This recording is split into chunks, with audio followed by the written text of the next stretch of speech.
speech therapist Ranjitha. I'm working in Bethany Special School.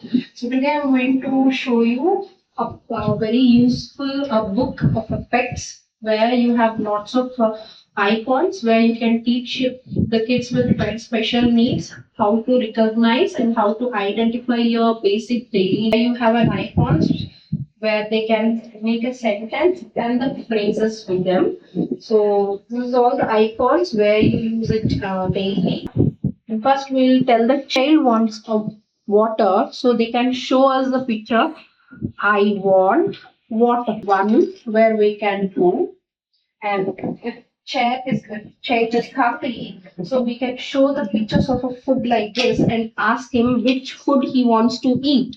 Then a child can show me the pictures. I want chapati.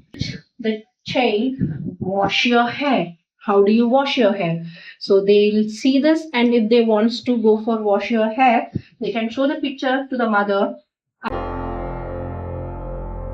Breakfreesolutions, brought to you by Project Discovery, supported by Enable India and Google.